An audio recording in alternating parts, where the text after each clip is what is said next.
Welcome back to All This Math. This is Professor Parker, and for today's video content, we're going to get into some ratios. We're going to do some problems with ratios, break those down, try to make them seem real easy. So whenever you see a problem involving ratios, you'll know exactly what to do. Before I do that, today is September 29th, 2022. I got these dates written up on my board. These dates are my reminder that I want to give a ancestral birthday shout out to a couple of people. On September 26th, 1936, Winnie Mandela was born. That's the birth date of Winnie Mandela. If you're familiar with Winnie Mandela, go do some more research on Winnie Mandela. Become even more familiar with Winnie Mandela. If you never heard of Winnie Mandela, or if you just heard her name before but don't really know much about her, never read any biographical information about her, then definitely go do that. All right. The second person is a brother that's kind of obscure, but really should not be, because he was a very early black nationalist on U.S. soil. The brother was named David Walker. David Walker also wrote a very important book urging black people to rise up from chattel slavery and fight for their freedom, right? Back in the early 19th century. In the early 19th century, he was doing this. And he has a very interesting story as well. So if you're not familiar with David Walker, please go look up David Walker. Please learn everything you can about David Walker. He was born on September the 28th, 1796, they say.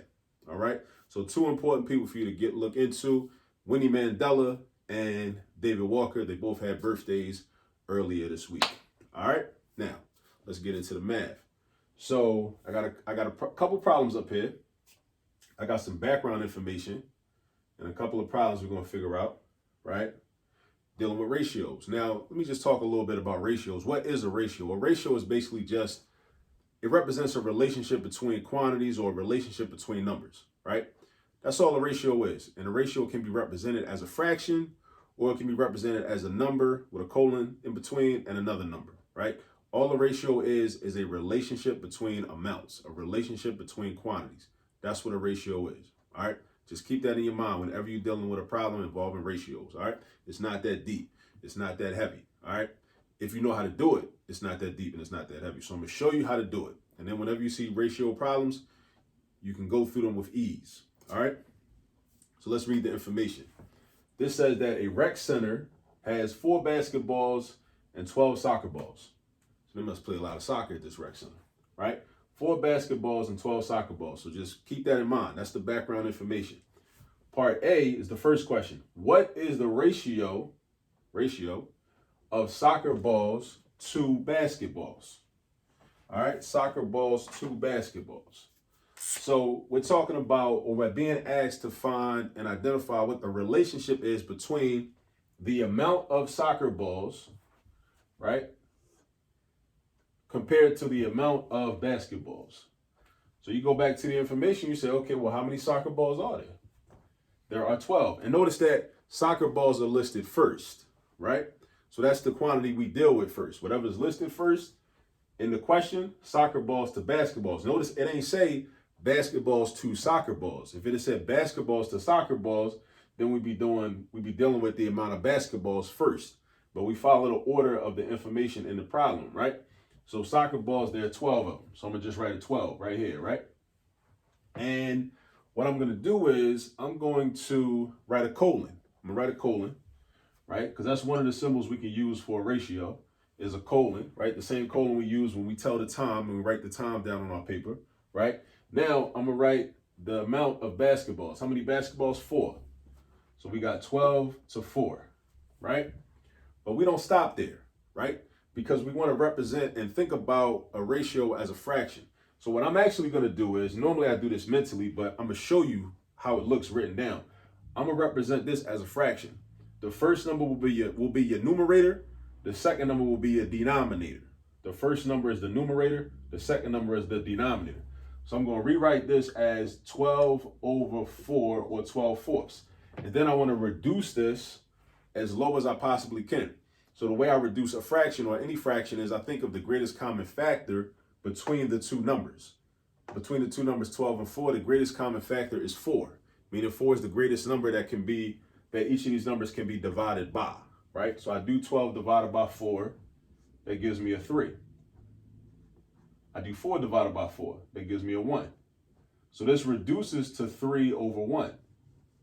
So then I can rewrite it back in ratio format, right? Which is 3 to 1. So that means the ratio of soccer balls to basketballs is 3 to 1, which really means that for every 1 basketball at this rec center, there are 3 soccer balls. For every 3 soccer balls, there's 1 basketball. So if there was, now we know that there are more soccer balls and basketballs than that, but this ratio represents the relationship between the amounts, right? It's a simple way to just show the relationship between the amounts. Notice they're not asking you exactly how many basketballs they are. They're not asking you exactly how many soccer balls they are. The ratio asks you what's the relationship between the amounts of these different things. So that's what you got to think about when we're dealing with ratios. What's the relationship between the amounts, right? So for every 3 soccer balls, there's 1 basketball. So that means if we doubled these numbers, there would be 6. We'd have 6 and 2. So for every 6, just like for every 3 soccer balls, there's 1 basketball. For every 6 soccer balls, there's 2 basketballs. If we triple the number, for every 9 soccer balls, there's 3 basketballs, right? If we quadruple the number, for every 12 soccer balls, there's 4 basketballs, which we have. So it's all about the relationship between the amounts. Now, another thing I neglected to say, right? And let me rewrite the answer up here, right? And let me do it in blue so you can distinguish, right? So the ratio is 3 to 1. It's a 3 to 1 ratio. Now, another thing I neglected to say is that there's basically 2 different types of ratio problems that you will encounter. And this is very important. I want you to put this down in your notes. There's 2 different types of ratio problems that you'll encounter. There's what we call part-to-part ratio problems, and there's part-to-whole ratio problems. Meaning you can compare, like let's say you got a whole group of something, right? Like in this particular problem, we got a whole group of different types of sports equipment, right? And we got a portion of those balls are basketballs, right? And another portion are soccer balls. So you can compare the basketballs to the soccer balls, right? Or, so that's called part to whole. I'm tripping. It's part to part. I meant to say it's part to part. So that's called part to part, right? Or you could compare the amount of basketballs to the total amount of balls there are. Or you could compare the amount of soccer balls to the total amount of balls there are, right? So if you did that, then that's called part to whole. That's part to whole, meaning the whole amount or the total amount. So again, part to part and part to whole, because you'll encounter word problems where you have to understand which type of ratio you need to set up, all right? And it'll also affect which type of proportion you need to set up. And a proportion is just a ratio set equal to another ratio, right? So everything builds on each other. So you understand what a ratio is? That's basically a fraction. And then when you deal with proportions, you're dealing with a ratio that's equal to another ratio with different numbers in it, all right? So you can figure out missing values. We're going to do a problem like that too after we do part B. I'm going to erase all this and I'm going to write it up here. All right, so part B. What is the ratio of basketballs to the total amount of balls altogether? All right, so let me erase this so I can make some space. So ratio of the basketballs, how many basketballs are there? It's still 4. So I write 4 down. Write my colon, because that's my symbol for ratio. 4 and a colon. And then it says to the total amount, total means everything all added up. Total amount of what? Of balls. So we know, as far as we know, all this rec center got is based on this information we're given. We don't know if they got baseballs. We don't know if they got tennis balls. We don't know if they got racket balls or squash balls or, anything else or golf balls. We don't know about none of that. All we know is what we know.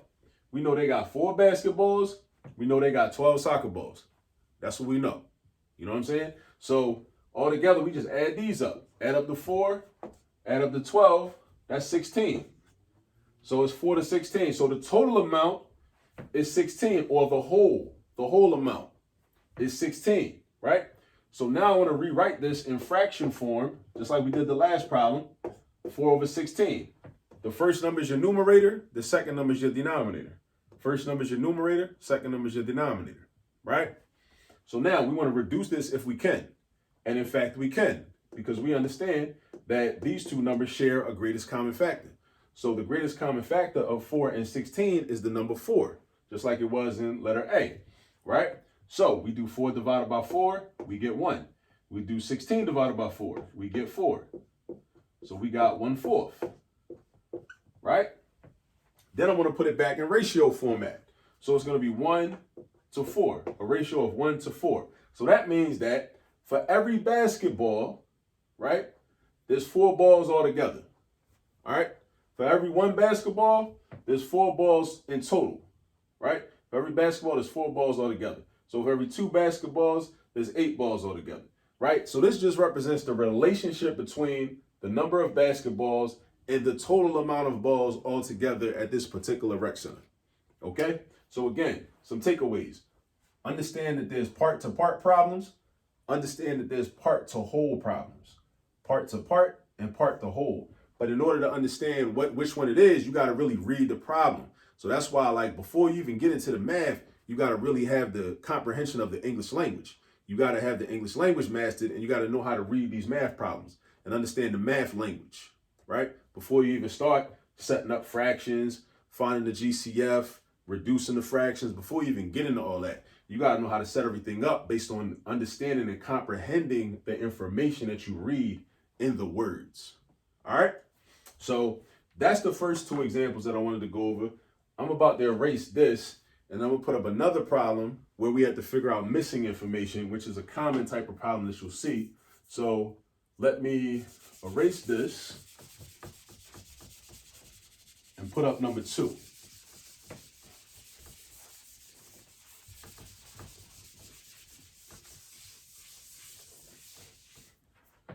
All right, so number 2, this is like a common type of problem that you'll see dealing with ratios and proportions.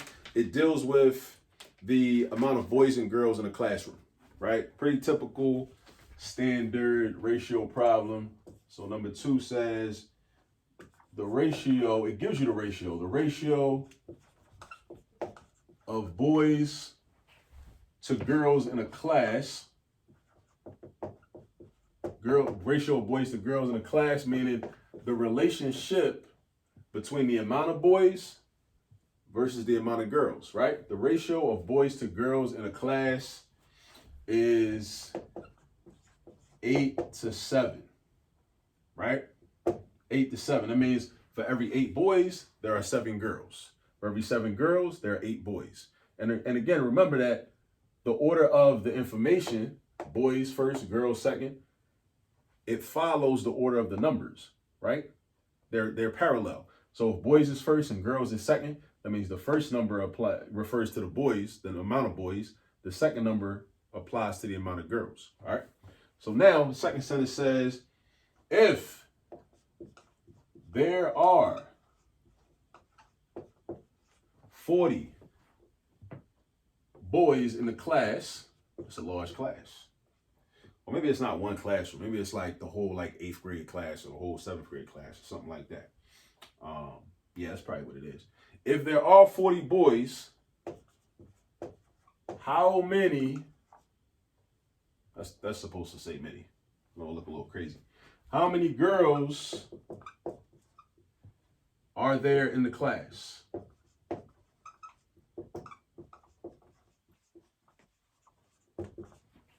So the ratio of boys to girls, that's key, in a class is 8 to 7.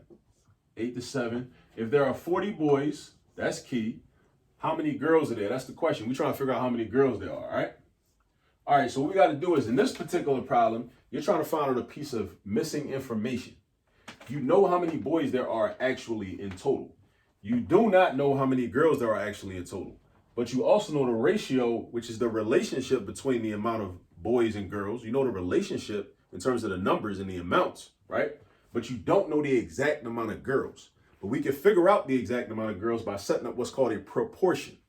And a proportion is just a ratio set equal to another ratio. That's all a proportion is. Proportion, P-R-O, portion, P-O-R-T-I-O-N. That's all a proportion is, right?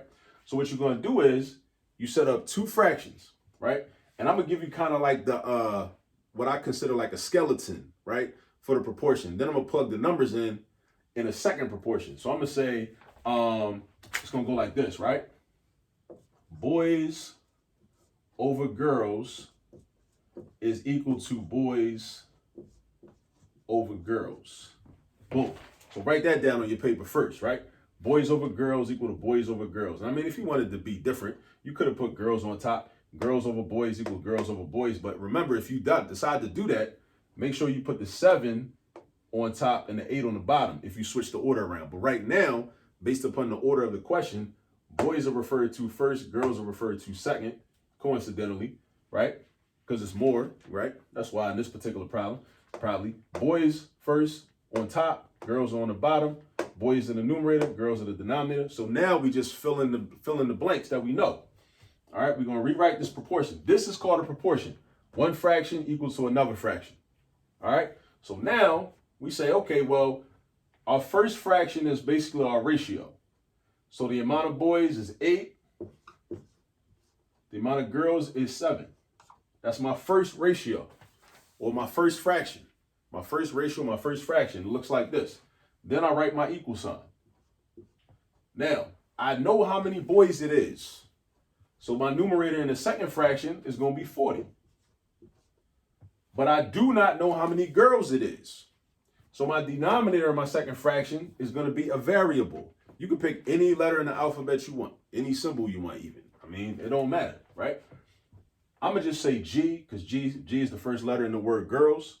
So I'm going to just put a G right here. So this is my proportion. 8 over 7 equals 40 over G. 8 over 7 equals 40 over G. That's my proportion. All right? Now, this is basically the equation I'm going to use to answer the question. So once I solve for G, I will have my answer to the question. Let me put this down. All right? So now, how do I solve for G? That's what you should be wondering. All right? So there are a couple ways that we can solve for G, but the most straightforward way is what we call cross multiplying. Cross multiplying. Because when we cross multiply, that will enable us to eliminate the fractions, and we won't need fractions no more, right? Because they'll be gone. So when we cross multiply, we're going diagonal. We're going diagonal. That's what we're doing. We're going diagonal. So we're going to do 8 times G and 40 times 7. So I'm going to do 8 times G. That's going to give me 8G. Now, the product of one diagonal goes on one side of the equal sign. The product of the other diagonal goes on the other side of the equal sign. I'm going to say it again because it's very important. And you're going to see these types of problems often, right? Because this is a very typical type of equation that you'll see. The product of one diagonal goes on one side of the equal sign, like 8G. Then you write the equal sign. The product of the other diagonal goes on the other side of the equal sign. So they don't go on the same side of the equal sign. They go on opposite sides of the equal sign. Just like how these fractions are on opposite sides.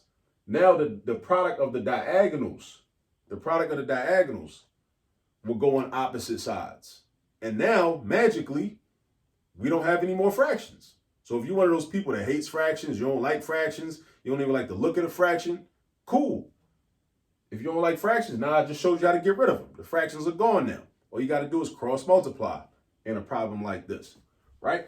So you got 8G is equal to 40 times 7. I'm going to just write 40 times 7, right? Our next step is going to be to simplify this part and actually do the multiplication, do 40 times 7. So we got 8G is equal to, now I know 4 times 7 is 28. So then if I pretend that 0 is not there, then I add the 0 back on, attach it. Now it becomes 280. So 8G is equal to 280. So now in order to solve for G, I want to isolate G by itself, meaning I got to get rid of the 8. The 8 is the coefficient. It tells me how many G's I have. I got 8 of them. But I want to get down to 1G, so I got to get rid of the 8.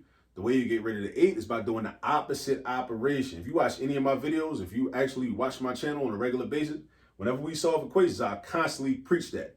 Do the opposite operation. Do the opposite operation. So the opposite of 8 times G is 8G divided by 8. Division is the opposite of multiplication. Division is the opposite of multiplication. So we got to divide this by 8. And then we deal with Mayat. We deal with balance. We deal with ancient Kemet. So we deal with balance. If I divide by 8 on the left side of the equation, I also divide by 8 on the right side of the equation. So I go over here and I divide by 8. So 8 divided by 8 gives me 1, 1 and 1, which is just 1G, which is the same thing as just saying G, right? So I put my G right there. And then I got to do 280 divided by 8. Now I could go grab the calculator. I could do that. Or I could just try to think, right? Think mathematically. Now I know that 280 divided by 4, or at least dig this.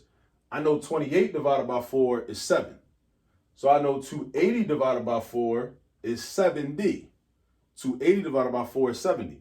But I'm not dividing by 4. I'm dividing it into 8 pieces. So if I divide this into 4 equal pieces, it will be 70. But if I'm dividing it into 8 equal pieces, that means that you take each of the 70s and cut them in half to get 35. Because 35 times 2 is 70. So 280 divided by 8 is 35. Now, if I want to check to make sure, I just do 35 times 8. I will break 35 down into a 30 and a 5.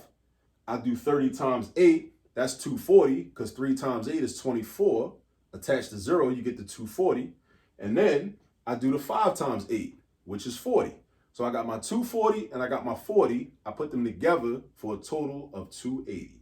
So that's proof that this is a correct answer.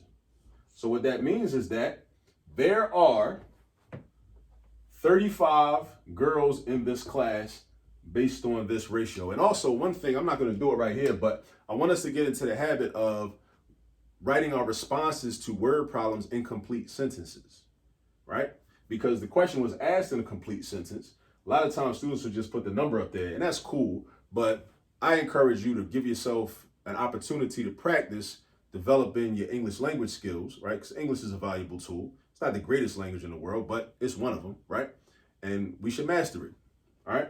So write your answers in complete sentences. So we would say that there are 35 girls in this class. That's what we would say. And that would be the answer, all right? So now, I've shown you how to do a problem like this, a word problem where you're given a ratio, you're given some information about one of the groups, and you have to figure out the other group. Now, this was a part-to-part ratio problem, not a part-to-whole, because we're not comparing the boys to the entire class. We're not comparing the girls to the entire class. We're comparing the boys to the girls. So that's part-to-part. The boys are part of the class. The girls are part of the class. Again, the boys are part of the class. The girls are part of the class. Those are two parts of the class, right? So we're comparing them to each other. So that's a part-to-part. And again, I recommend whenever you see a problem dealing with a ratio, or you see the word ratio, ask yourself this question. Is it a part-to-part question, or is it a part-to-whole question? Ask yourself that from the rip. Is it a part-to-part question, or is it a part-to-whole question? Ask yourself that, and then start to go in on the problem. Read it, and then set up your ratios and set up your proportions. Write them up, and then, solve the equation. Cross multiply, and then divide. It's really a two-step drawing. It's just 2 steps. Cross multiply, then divide. And you're going to have your answer. All right? Now, I've shown you how to do it. Now, that's not enough. You got to go practice. That's how you really learn this. That's how you really learn math, any type of math. Somebody can show you how to do it. That's important. But now you really learn it by getting your hands dirty, getting down with it, and actually doing like 10, 15, 20, 30, 40, 50 problems. That's how you really learn it. So now you know how to do it. Go ahead and get some practice, and I'll catch up with you on the next video. Peace.